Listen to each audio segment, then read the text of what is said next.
Dhamni waa nyaannu iyyuu silaa duraan nama nyaachaa barree maal goona ree? Nyaattu duraan. Ijoollee bareedu bira darbe namu. Jaarsaare. Qallaaliin haarannaa kana. Yeroo namoonni akka ta'e naartu sin. Sin jaalanna kun. Na jaalatanii? Maal sirraa kun? Na jaalatanii? Ani siruma sin jaalladhu fa. Ati eenyudha hafuurichi? Hafuurichi hafuura. Qoy. Gurri kun amma miibsi dhukkube. Baay'ee yeroo daa'imummaa koo irraa kaasee.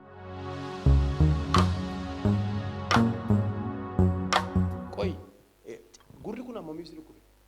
Baay'ee yeroo daa'imummaa koo irraa kaasee maatiin koo mana yaala nageesse marfee 8 ajajameen amboos deemne dadhabnaan marfee 6 ajajadheen ture.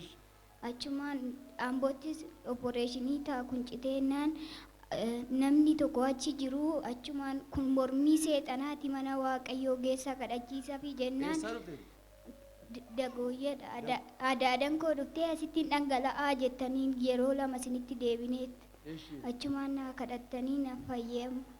Ergasiin jiru. Galateeffadhaa waaqayyoodha. Harka keenya bal'ifannee araara siin jechaa jirra nu gargaarii yaa gooftaa Yesuus waaqarra. Galateeffadhaa waaqayyoodha. Maqaa gooftaa Yesuus Kiristoosiin burqaa faarfannaa irratti gadhiifneerra. Har'aa jalqabee gurrisee isa olii waaqarra haa dhaga'u. Humna maqaa Yesuusiin ameen. Noori gooftaan si haa eebbisu. Galateeffadhaa fi gowwoos. Maqaama Yesuusiin dubbadhu. Hin dubbattu. Dhugabamuun siruuf ta'e ishee. Jettu. Jettuudha. Sitti jettee maalitti jettuudha? Of argite. Silaa ona kaatan ishii nyaatte. Warri Yesuusiin fokkortan hin nyaatamtani. Har'a baay'ee naasa'u wanti guddaan sii ta'a. Warri Yesuusiin fokkoran hin nyaataman. Jaarsaare.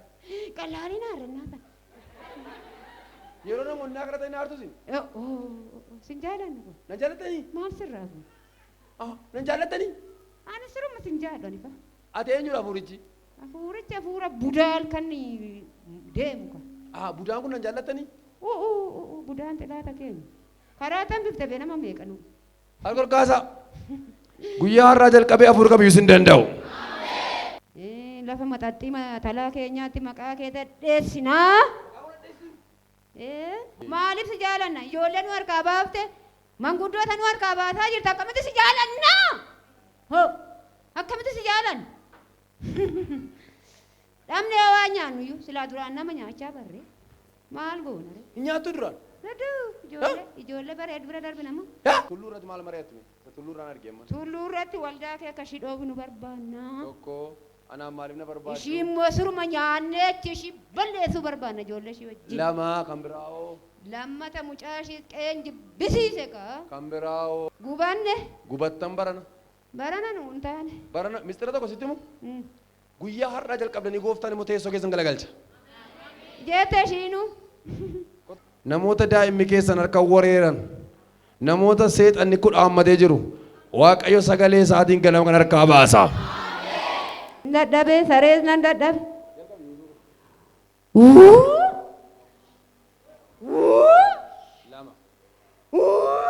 Isa dhumaa gara biddaatti deemi. Deem. Nagaan isaaniif ta'e harmee kootiif.